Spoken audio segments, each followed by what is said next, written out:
DSSB MTS 2024 में अगर मैं आपके पॉइंट्स के बारे में डिस्कशन करूं कि ये जो 2 पॉइंट दिए गए हैं कि ग्रॉस सैलरी अकाउंट में क्रेडिट होती है, नेट सैलरी होती है। कई लोगों को ग्रॉस और नेट में कन्फ्यूजन होता है, और डिडक्शंस आपके क्या क्या होते हैं उसके बारे में भी हम डिस्कस करेंगे। और जब कोई आपसे पूछे कि भैया आपकी सैलरी कितनी है, तो आपको कौन सी बतानी है, कौन सी नहीं बतानी, उसके बारे में भी हम डिटेल में डिस्कशन करेंगे। ठीक है, देखो सबसे पहले आपको ध्यान में रखने वाली बात होती है कि यहाँ पर मैंने आपको लिख दिया, ठीक है, क्या लिख दिया यहाँ पे, ग्रॉस सैलरी मैंने आपको लिख दिया।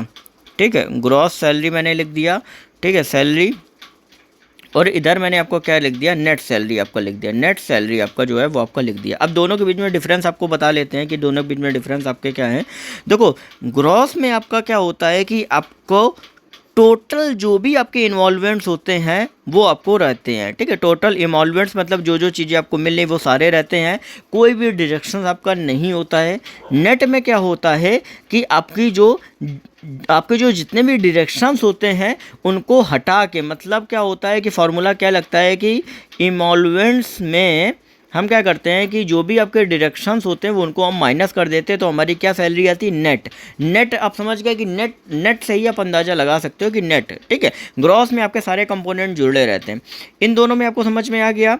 तो नेट सैलरी जो होती है वही हमारी सैलरी अकाउंट में क्रेडिट होती है, क्योंकि उसमें डिडक्शन से जितने भी होते हैं वो आपका सैलरी सेक्शन काट के आपके अकाउंट में ये नेट सैलरी जो होता है क्रेडिट करता है। अब ये तो हो गई अकाउंट में क्रेडिट होने वाली बात। अब आपसे अगर पूछे तो आपको कौन सी सैलरी बतानी है, तो वो आपको बतानी है ग्रॉस सैलरी, क्योंकि ग्रॉस सैलरी जो होती है वो आपको एक्चुअल आपको मिलती है, और आपके डिडक्शंस आपके एनपीएस के लिए आपको अलग से फ्यूचर बेनिफिट्स के लिए दिए जाते हैं। लेकिन सैलरी आपको ग्रॉस ही बतानी है। जब भी कभी कोई शादी वाला कोई भी आता है, आपको ग्रॉस सैलरी ही बतानी है, क्योंकि वो आपको एक्चुअल जो सैलरी आपको मिल रही है वो ग्रॉस बेसिस पे ही आप सभी को मिल रही है। बात समझ में आएगी ये चीज़, इतना फंडा आपको समझ में आया कि नहीं आया दोनों में। ठीक है, अब इसके बाद बात करते हैं कि डिडक्शंस क्या क्या होते हैं जो हर सेंट्रल गवर्नमेंट जॉब में आपको मिलते हैं, क्योंकि दिल्ली में भी आपको जो सैलरी मिलती है वो सेंट्रल गवर्नमेंट एम्प्लॉय के इक्वली आपको जो सैलरी होती है वो मिलती है, सारे बेनिफिट्स भी आपको वही मिलते हैं।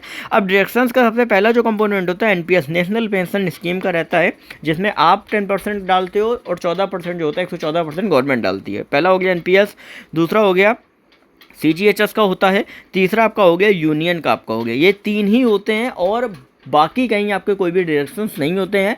अदर सेंट्रल गवर्नमेंट जॉब में आपका एक और डिडक्शन होता है, वो होता है प्रोफेशनल टैक्स रिलेटेड। लेकिन यहाँ पे अगर आप देखोगे तो यहाँ पे ऐसा कोई भी डिडक्शन जो है वो आपका नहीं रहता है। ठीक है, दिल्ली में, क्योंकि दिल्ली यूनियन टेरिटरी आपकी है। एनपीएस क्या होता है कि बेसिक और डीए का जो होता है वो आपका 10% का क्राइटेरिया रहता है। सीजीएचएस आपका 250 रुपये कटता है, क्योंकि सीजीएचएस का क्राइटेरिया है लेवल 1 2, लेवल 5 जो आपका रहता है वो आपका 250 रुपये ही डायरेक्शन होता है। लेवल 6 से 450 रुपये आपका हो जाता है। लेवल 7 पे 650 होता है। वो उसी हिसाब से फैसिलिटी मिलती है, क्योंकि यहाँ पर आपको जनरल वार्ड आपको मिलते हैं, बाकी दवा वगैरह फ्री मिलेगी। कल को अगर आप कोई भी सीजीएचएस हॉस्पिटल में एडमिट होते हो तो वहाँ पर आपको जनरल वार्ड मिलेगा। यूनियन का आपका रहता है, डिपेंड करता है, 40 रुपये यूनियन का कटता है। तो यही सिर्फ तीन जो मेजर आपके जो डिडक्शंस होते हैं वो आपके रहते हैं, जो कई कैंडिडेट्स को डाउट में डालते हैं। तो बाकी इससे रिलेटेड आपको कोई भी और भी क्वेरी हो तो नीचे इंस्टाग्राम का लिंक दिया गया है, वहाँ से जाके आप पूछ सकते हो। बाकी टेलीग्राम ग्रुप को ज्वाइन कर लेना, रिजल्ट एडमिट कार्ड वगैरह की अपडेट्स मिलती रहेंगी। अगर कोई भी क्वेरी हो तो आप इसी पर ही कमेंट सेक्शन में लिख के पूछ सकते हैं, तो मैं आपको उसी का ही रिप्लाई दे दूंगा। बाकी अपडेट्स के लिए चैनल को सब्सक्राइब करके बेल नोटिफिकेशन आइकन को ऑल पर करना बिल्कुल